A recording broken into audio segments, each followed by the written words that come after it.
Hi students, welcome to competitive exams material channel అండి.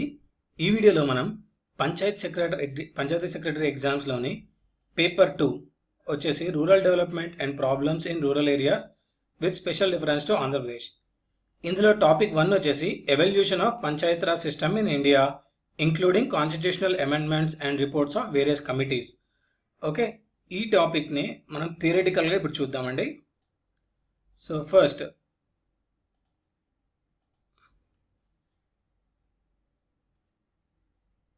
First భారతదేశంలో స్థానిక సంస్థల అభివృద్ధి.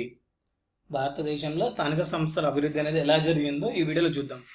సో ఫస్ట్ వచ్చేసి మనకి ఈ స్థానిక సంస్థలు అనేవి మనకు కొత్తగా వచ్చినాయి కావండి. ఇవి ప్రాచీన కాలం నుంచి మన దేశంలో ఉన్నాయి. సో ప్రాచీన కాలం నుండి మన దేశంలో స్థానిక స్వపరిపాలనా సంస్థలు ఉన్నాయి.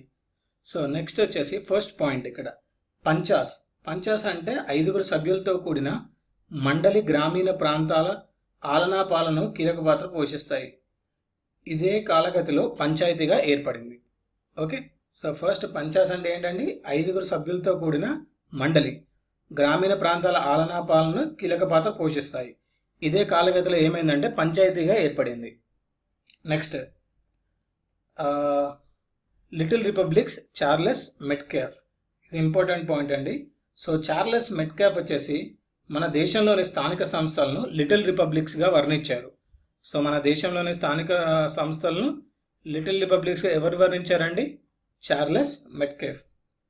నెక్స్ట్ ఆర్యుల కాలంలో నెలకొల్పబడ్డ సభ అండ్ సమితి స్థానిక స్వపరిపాలనలో కీలక పాత్ర పోషించాయి. నెక్స్ట్ ఇంపార్టెంట్ పాయింట్ ఏంటంటే గ్రామణి అండి. సో గ్రామణి అంటే కౌటిల్యుని అర్థశాస్త్రంలో గ్రామీణ ప్రాంతాల పరిపాలనలో గ్రామణి అనే అధికారి ముఖ్య పాత్ర పోషించేవారని చెప్పబడింది.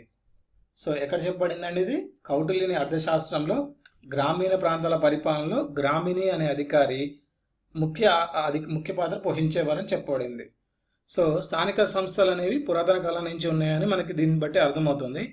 సో నెక్స్ట్ దశగ్రామిణి అంటే 10 గ్రామాల పాలనను పరిశీలించే అధికారిని దశగ్రామిణి అంటారు. నెక్స్ట్ వచ్చేసి చోళుల కాలంలో స్థానిక సంస్థల ఎలా ఉండేవి, వాటి పరిపాలన ఎలా ఉండేదో ఇప్పుడు చూద్దాం. సో దక్షిణ భారతదేశంలో స్థానిక స్వపరిపాలనా సంస్థల నిర్వహణకు ప్రసిద్ధి చెందిన వారు ఎవరు అంటే చోళులు అండి. సో చోళుల కాలంలో కుండలను బ్యాలెట్ బాక్సులుగా చేసేవారు. సో కుండల్ని బ్యాలెట్ బాక్సులుగా చేసి తాటాకులపై గుర్తులను వేస్తూ బ్యాలెట్ పత్రాలుగా వినియోగించేవాళ్ళు.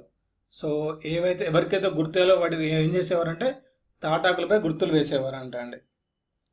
నెక్స్ట్ స్థానిక సంస్థల ప్రతినిధుల్ని ఎన్నుకునే పద్ధతి చోళుల కాలంలోనే అమల్లోంచి ఉంది. సో స్థానిక సంస్థల ప్రతినిధుల్ని ఎన్నుకునే పద్ధతి చోళుల కాలంలో ఉండేదండి. నెక్స్ట్ ఇంపార్టెంట్ పాయింట్ వచ్చేసి మొగస్థనీస్ ఇండికా గ్రంథంలోని పాటలీపుత్ర నగర పరిపాలన. సో మొగస్థనీస్ ఇండికా గ్రంథంలో, ఇండికా అనేది ఇక్కడ గ్రంథం అండి, మొగస్థనీస్ ఇండికా గ్రంథంలో పాటలీపుత్ర నగర పరిపాలన నాగరిక్ అనే అధికారి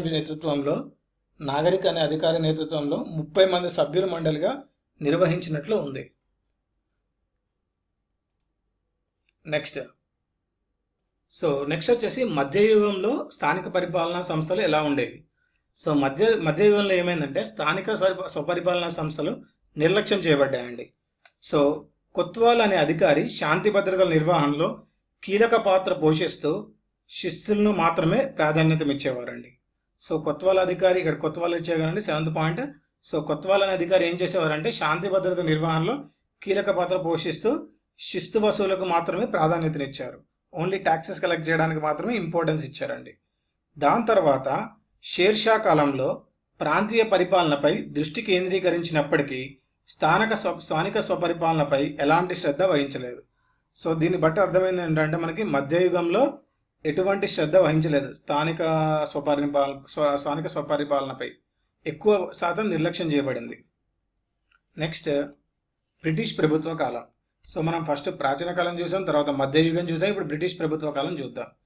సో 1687లో మద్రాసులో మొదటి మున్సిపల్ సంస్థను నిర్మించారు. ఎప్పుడు నిర్మించారండి? 1687లో.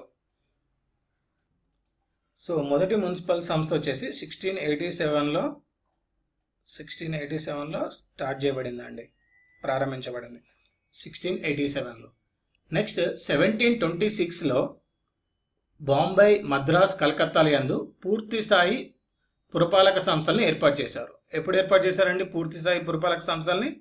1726లో స్టార్ట్ చేశారు పూర్తి స్థాయి పురపాలక సంస్థల్ని. నెక్స్ట్ లార్డ్ మాయో తీర్మానం అండి. 1870లో లార్డ్ మేయో ప్రవేశపెట్టిన తీర్మానం స్థానిక సంస్థల అభివృద్ధికి అధికారికంగా ప్రభుత్వం చేసిన ప్రయత్నంగా చెప్పవచ్చు. సో లార్డ్ మేయో ప్రవేశపెట్టిన తీర్మానం ఎప్పుడండి? 1870. ఈ ఇయర్స్ గుర్తుపెట్టుకోండి, ఈ ఇంపార్టెంట్ ఇయర్స్. నెక్స్ట్ చార్టర్ చట్టం 1813 ద్వారా స్థానిక సంస్థల్లో పన్నులు విధించే అవకాశం కల్పించబడినప్పటికీ అభివృద్ధిపై దృష్టి కేంద్రీకరించలేదు. సో ఈ చార్టర్ చట్టం 1830లో మెయిన్ ఫోకస్ వచ్చేసి వాళ్ళు ఏం చేశారంటే పన్నులు విధించడం మీదే ఫోకస్ చేశారండి, అభివృద్ధి పైన దృష్టి కేంద్రీకరించలేదు, డెవలప్మెంట్ పైన. ఓకే, నెక్స్ట్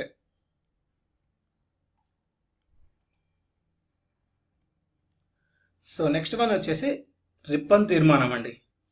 రిప్పన్ తీర్మానం. సో 1882లో లార్డ్ రిప్పన్ స్థానిక సంస్థల అభివృద్ధిపై తీర్మానం ప్రవేశపెట్టారు. సో రిప్పన్ తీర్మానం స్థానిక స్వపరిపాలనా సంస్థల పాలిట మాగ్నా కార్టాగా అభివర్ణించేవారండి. సో రిప్పన్ తీర్మానాన్ని ఎలా అభివర్ణించేవారు? మాగ్నా కార్టాగా, స్థానిక సంస్థల పాలిట మాగ్నా కార్టా వంటిదిగా చెప్తుంటారు. నెక్స్ట్ రిప్పన్ మన దేశంలో స్థానిక స్వపరిపాలనా సంస్థల పితామహుడు. ఇది ఇంపార్టెంట్ పాయింట్ అండి. సో మన దేశంలో స్థానిక పరిపాలనా సంస్థల పితామహుడు ఎవరండి? Lord Ripon. Okay, next Ripon వచ్చేసి 3 అంచెల పంచాయతీరాజ్ వ్యవస్థ నమూనాను ప్రవేశపెట్టారు. లార్డ్ రిప్పన్ వచ్చేసి 3 అంచెల పంచాయతీరాజ్ వ్యవస్థను ప్రవేశపెట్టారు. నెక్స్ట్ భారతదేశంలో నేటికి కొద్దిపాటి మార్పులతో అదే నమూనా అమల్లో ఉంది. సో ఫస్ట్ జిల్లా బోర్డు, 2 తాలూకా బోర్డు, 3 గ్రామ పంచాయతీ. ఓకే, ఇదండి రిప్పన్ తీర్మానము. నెక్స్ట్ వచ్చేసి రాయల్ కమిషన్ తీర్మానం. సో రాయల్ కమిషన్ తీర్మానం వచ్చేసి 1907 చార్లెస్ హాబ్ హౌస్ అండి. సో 1907లో చార్లెస్ హాబ్ హౌస్ నేతృత్వంలోని రాయల్ కమిషన్ స్థానిక స్వపరిపాలనా సంస్థల ప్రతినిధులు ప్రజలచే ఎన్నుకోవడం ద్వారా మాత్రమే అధికారం చేపట్టాలని చెప్పారండి. సో 1907లో చార్లెస్ హాబ్ హౌస్ నేతృత్వంలోని రాయల్ కమిషన్ స్థానిక స్వపరిపాలనా సంస్థల ప్రతినిధులు ప్రజలచే ఎన్నుకోవడం ద్వారా మాత్రమే అధికారం చేపట్టాలి. నెక్స్ట్ 1909లో మింటో మార్లే సంస్కరణల ద్వారా తదనంతరం స్థానిక సంస్థల ప్రతినిధులను ఎన్నుకునే పద్ధతిని ప్రవేశపెట్టారు. సో స్థానిక సంస్థల ప్రతినిధుల్ని ఎప్పుడు ప్రవేశపెట్టారండి? మళ్ళీ 1909లో. నెక్స్ట్ 1919తో మాంటేగు చెమ్స్ఫోర్డ్ సంస్కరణల ద్వారా ప్రవేశపెట్టిన ద్వంద్వ ప్రభుత్వ విధానంలో స్థానిక సంస్థల్ని ట్రాన్స్పోర్ట్ జాబితాలో పొందుపరిచి వాటిపై భారతీయ మంత్రులకు అధికారం కల్పించారండి. సో 1919లో ఏం చేశారంటే మాంటేగు చెమ్స్ఫోర్డ్ సంస్కరణల ద్వారా ప్రవేశపెట్టిన ద్వంద్వ ప్రభుత్వ విధానంలో స్థానిక సంస్థల్ని ట్రాన్స్పోర్ట్ జాబితాలో పొందుపరిచి వాటిపై భారతీయ మంత్రులకు అధికారాలు కల్పించారండి.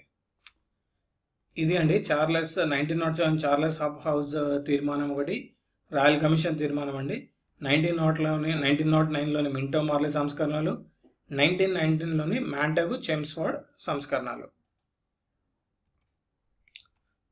సో ఇప్పటి వరకు మనము ప్రాచీన కాలం, మధ్యయుగం, దాని తర్వాత బ్రిటిష్ ప్రభుత్వ కాలంలో స్థానిక సంస్థలు ఎలా పనిచేస్తుందో చూసాము.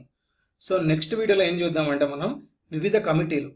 సో మనకి ఏ కమిటీలు ఉన్నాయి, ఆ కమిటీలు ఏ సిఫార్సులు చేశాయి అనేది మనం నెక్స్ట్ వీడియోలో చూద్దాం. Thanks for watching this video అండి. ఈ వీడియో మీకు నచ్చినట్టయితే లైక్ చేయండి, సబ్స్క్రైబ్ చేయండి, షేర్ చేయండి, కమెంట్ చేయండి. వచ్చే వీడియోలో మరికొన్ని ఇంపార్టెంట్ అప్డేట్స్తో కలుద్దాం.